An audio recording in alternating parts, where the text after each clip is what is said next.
Breaking news, Mavericks are trading Luka Doncic to the Lakers for Anthony Davis. This deal materialized in the shadows. Luka Doncic, Anthony Davis, LeBron James had no idea this was coming. This was the biggest trade in NBA history. LeBron has dreamed about playing with Luka Doncic for years. Dallas Mavericks, clearly you lost all faith in Luka Doncic. Dallas won it for the now, and the Lakers won it for the future. All morning long, we're covering maybe the biggest trade in NBA history. Right now, Windy and Jay Will. Monica McNutt gets up with us early today. And again, don't miss Charles Barkley, Stephen A., and Michael Wilbon. All still to come. We tend to like putting these things, McNutt, in the framework of who won a trade. It doesn't always turn out that way. But if I were to ask you that question, who won this deal Saturday night?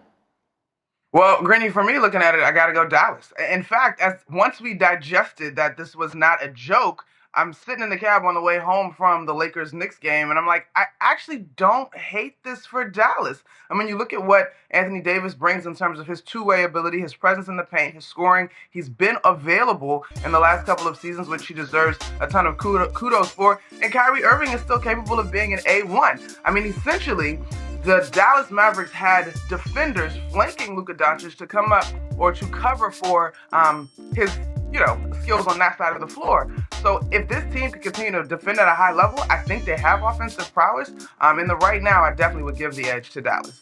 I appreciate that you were trying to say that in as kind a way as you could. Can we put up A33A, please?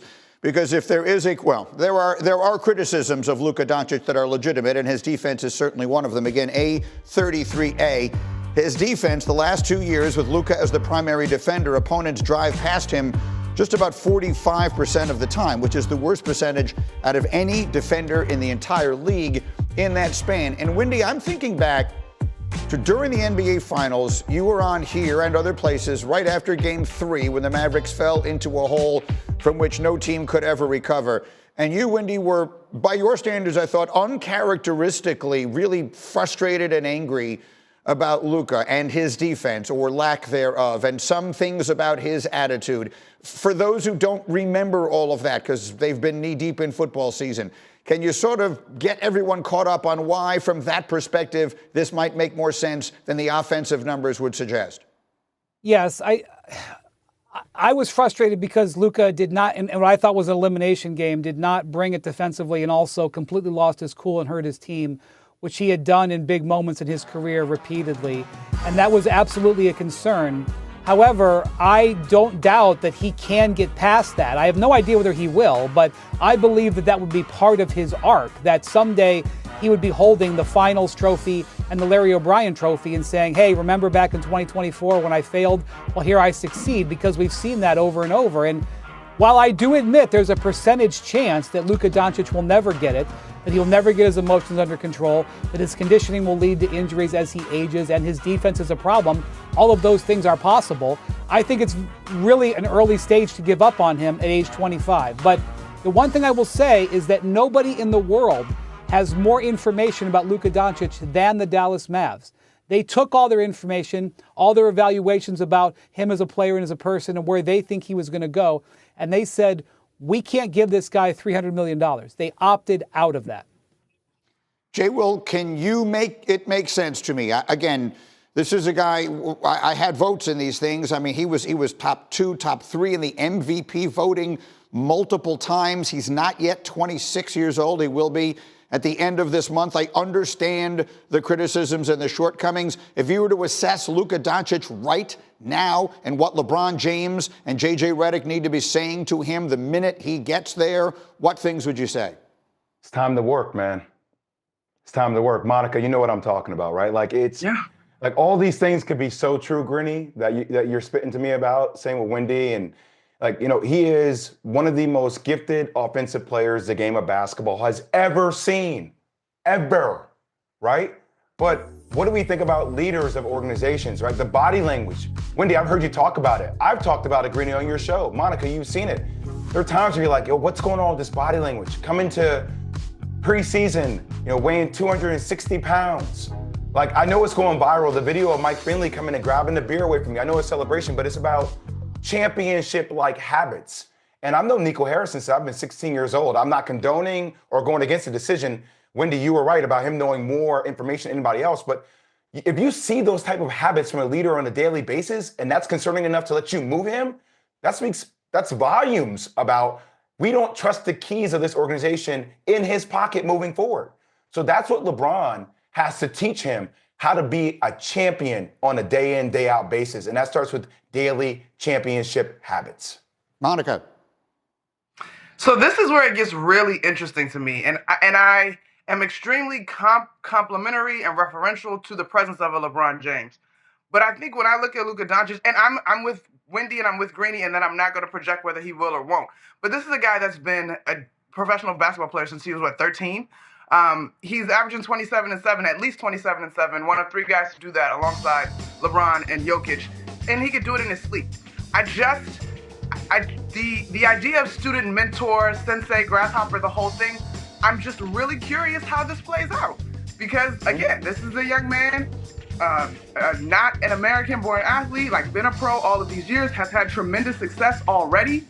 I'd like to believe that there's another level and there's a commitment, and perhaps this trade spawns another side of him. We know that elite athletes are motivated in all types of ways, but I'm just watching. It's going to be fascinating to watch this unfold. Wendy. I think there's the belief that the Lakers have here is that they can get the best from him as he moves into his prime and that he can learn from what's happened to him. In a way, how he reacts to this trade can benefit them. I'd also point out that this trade is going to cost him over $100 million because the Lakers are not eligible to sign him to a supermax. And that alone, you would think, would fire Luka Doncic up. But we have seen players, and we've even seen great European players, go through transformations at this stage of their career. I will offer up Nikola Jokic, who was given the belief that he could do anything but had some conditioning issues. He was about this age, 26-ish years old. He made a commitment, made some changes, and now he's a champion, 3-time MVP. That could be the story of Luka Doncic. I don't know if it will be, but the Mavericks are betting against it, and the Lakers are betting on it, and that is one of the most impactful decisions that these two franchises have ever made in their history. I will say again, for those who were just joining us, that on ESPN Bet, the odds on the Lakers to win the championship fell significantly. They went from 40-1 to 16-1. Everyone here seemed to think that made no sense, that in the short run, the Lakers did not get better. So, Jay, I'll ask you to do some math for me. LeBron plus Luka in the short run, the rest of this year, what does that equal? I mean, it equals somebody that offensively can share the load with LeBron. But the first thing I thought about when I came off the Duke UNC game and was up at 2 o'clock in the morning and saw this news break was, okay, in the possessions, who gets the ball, who makes the play? Now, I know that it's never that simple, right? Because obviously there's a fluidity and continuity to the game, and you make the right reads, and now you have 2 prolific read makers on the court who are exquisite passers and get the scores. But their games are so similar. What kind of ancillary, complementary pieces can you put around them? Going back to what Wendy said about 20 minutes ago, this is obviously impactful because the Lakers are building towards the future. So I don't think you're going to see the immediate results that are going to translate towards the Lakers making a deep playoff run at all. I think they got worse defensively, which when you get into the lines of the playoffs, you need great defense to win championships. But I do think you'll see some different, tweaks of their game offensively because it allows JJ Redick to really expand what that offensive playbook looks like. McNutt? I'm just going to add this. I know Luka is the headline on this one, Luka and AD, but Max Christie was in this deal. And Max Christie went in the Lakers starting lineup December 8th. And then you look at the metrics since he went into the starting lineup, there's some significant ticks in terms of their defense improving. So you bear in mind that this is a little bit of an overhaul, not just offensively. We're focused offensively, but I think defensively, what identity the Lakers were finding was just notably disrupted as well. So, Wendy, help me with something. I'm trying to make sense of this, and we see this frequently in the NFL, that aging quarterbacks do not want teams to make moves for the future. They want teams to make moves that can help them win in the limited time they have left. I'm equating LeBron James in that. His team, ostensibly, just made a move for their next 10 years, but not for the next 10 months. And he's 40 years old. Do we think he's okay with this? I mean, down deep inside, I'm trying to find a way for him to think, oh, this is great. I'm delighted that this just happened this weekend. I couldn't be more thrilled. I'm trying to figure out a way to make that make sense in my own head. Wendy, can you help me? Well, I'm a big actions over words situation. So let's look at actions this week. We saw Anthony Davis waive his $6 million trade bonus. That was an indication he's fine with this trade. I don't care what he says. His actions said, I'm going to make this trade easier, leave $6 million. LeBron, through our reporting with Dave McMenamin, is not intending to ask for or seek a trade at all. That leads me to believe that he wants to see how this goes. And their three best players are LeBron James, Luka Doncic, and Austin Reeves. All three of them are on the perimeter. All three of them are not good defenders. LeBron occasionally plays good defense, but night in and night out is a shell of his former self. Their backline defensive leader right now is Jackson Hayes. That is not a team that is going to go anywhere. Okay, LeBron knows that. He wants to see what happens maybe the rest of this week and into next summer. But I think LeBron is very fascinated at the idea of playing with Luka. He's actually thought about it for years.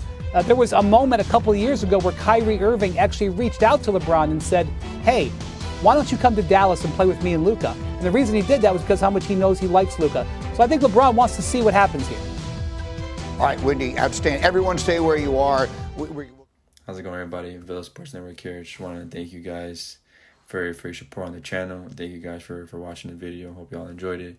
Also want to kind of remind you to don't forget to leave a like on the video, subscribe to the channel, and leave a comment on the video if you like as well. But regardless of the fact, thank you again for your support, and hope to see you on the next video.